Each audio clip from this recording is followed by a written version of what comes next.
many aspects of the American zeitgeist to prop up the economy and get people back on their feet. Education benefited in large part from it, and here on the High Plains, the New Deal helped build schools and expand existing ones. Our Jack Kessler has more. The Public Works Administration was created by the National Industrial Recovery Act of 1933, and President Franklin D. Roosevelt created the Works Progress Administration with an executive order on May 6, 1935. In many respects, PWA projects resemble those of the WPA. Both conducted large-scale endeavors, and many institutes of education saw the benefits of the New Deal. It modernized education in Texas. It provided new schools for rural areas who might have just had a one-room school before.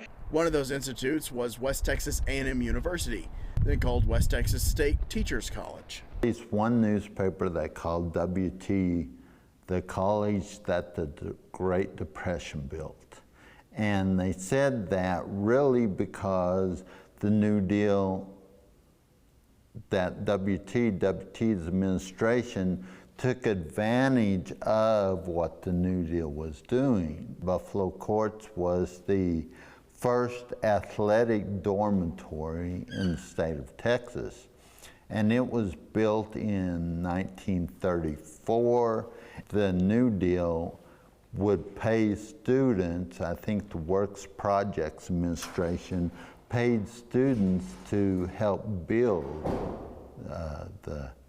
the facility. They built Stafford Hall. Stafford Hall was the first male dormitory on campus. It was built in 1936. They built Terrell Hall. The Jenny Lind Porter Professor of History, Dr. Marty Kuhlman, says the New Deal helped WT survive the Great Depression. At least part of the state was saying, do we even need WT? Or do we need it to do we need it to be a four-year college even during that time? And I think if it wasn't for the New Deal, that state might have got more of what they wanted, might have limited the rights of WT or the ability to be a four-year college. In June 1935, Amarillo College, then called Amarillo Junior College, bought property from the Oliver Eckel Estate located on Washington. The college had been operating out of the Amarillo Municipal Auditorium since its opening in 1929. The college had been seeking a PWA authorization for $100,000 to be used on a new campus and building, and in July that arrangement was declared satisfactory.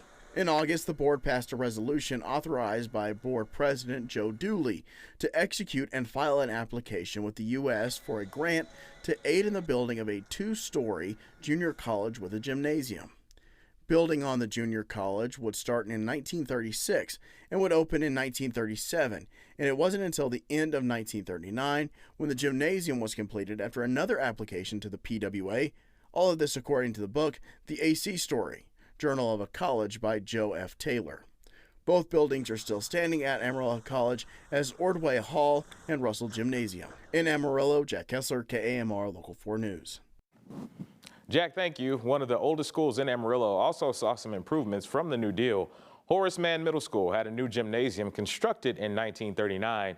Horace Mann School was completed in 1941 and is now currently Johnny N. Allen's sixth grade campus. For more information on the New Deal and its effects on High Plains schools, head to myhighplains.com. The Great Depression led to New Deal programs, as you saw in that package right there, which were introduced by President Franklin D. Roosevelt and looked to turn to help the U.S. recover and help get the banking system back on its feet. Coming up tomorrow on Today in Amarillo, Jack Kessler has more on how the banking system was able to bounce back and what programs from the New Deal are still in place at your local bank. The time is now 6:17. Coming up, we'll have some special guests.